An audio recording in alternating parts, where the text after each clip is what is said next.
आप सबको जानकारी है कि बीते 18 नवंबर को एक घटना प्रतिवेदित हुई थी, जिसमें एक अंकित कुमार नाम के लड़के की जलने से मौत हुई थी। इस घटना को लेकर कई तरह की बातें सामने आ रही थी। परिजनों द्वारा एक आरोप लगाया जा रहा था और जो अभियुक्त हैं, जिनके ऊपर आरोप लगाया जा रहा है, उनकी तरफ से वर्जन आ रहा है कि लड़का जो है उनके घर के आगे आकर आत्मदाह किया है।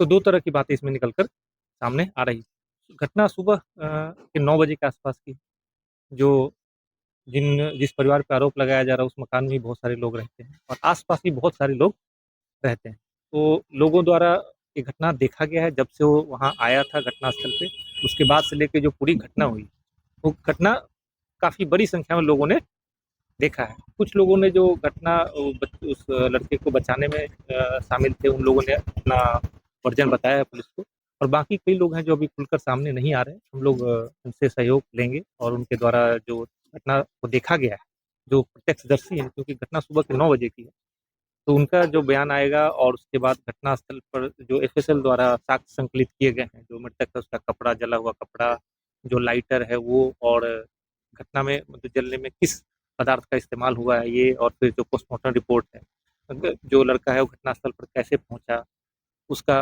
जाँच, उसका भी सीसीटीवी फुटेज कई जगह से प्राप्त हुआ है और आगे भी हम लोग सीसीटीवी फुटेज का जाँच कर रहे हैं। इन सब चीज़ों के आधार पे इसमें निष्कर्ष पर पहुँचा जा सकता है।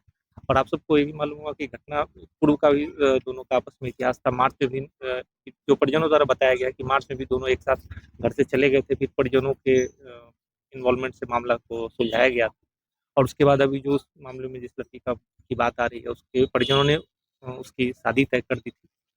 उसको लेकर ही दोनों में कई तरह की बातें निकल कर सामने आ रही हैं। जो मृतक है उसके पिता के द्वारा एक बताया गया कि कुछ महीने पहले जो लड़की है उसके द्वारा उनको फ़ोन किया गया था बात करने के लिए, उनके द्वारा इस बात से इनकार कर दिया गया बात कराने से। उसके बाद बातें बढ़ी। तो कुल मिलाकर काफ़ी सारी चीज़ें हैं इसमें, चूँकि घटना सुबह के, बार-बार मैं आप लोगों को बता रहा हूँ कि घटना सुबह के 9 बजे की है, पूरे मोहल्ले के लोगों ने देखा है। जिसमें जो अभियुक्त है उनके परिजन भी हैं, तो एक बगल में और अड़ोसी-पड़ोसी उन लोगों ने देखा। तो ये चीज़ें इसमें बहुत कुछ ज़्यादा ये है नहीं, लेकिन सारी चीज़ें जो तकनीकी साक्ष्य, सीसीटीवी फुटेज, पोस्टमार्टम रिपोर्ट, जो बयान है और बाकी जो इनका इतिहास है, जो पीछे कैसे चीज़ें यहाँ तक पहुँची, इन सब चीज़ों के विश्लेषण से मामला स्पष्ट हो जाएगा, इसमें कोई संदेह नहीं है। खास करके सर सीसीटीवी कैमरे की बात कीजिए, इसमें भी कुछ पाया गया है या कुछ देखिए, अभी लोगों तक ने ऐसा वहाँ बताया? घटना स्थल पे एग्ज़ैक्टली तो सीसीटीवी फुटेज उस जगह का भी हम लोग को बरामद नहीं हुआ है, लेकिन अभी कई जगह के फुटेज घटना स्थल पे पहुँचने के रास्ते में जो लड़का जिसमें जाता हुआ दिखाई दे रहा है, ऐसा फुटेज कई जगह से हम लोग को प्राप्त होने का उम्मीद है और कुछ जगह से प्राप्त हुए भी हैं।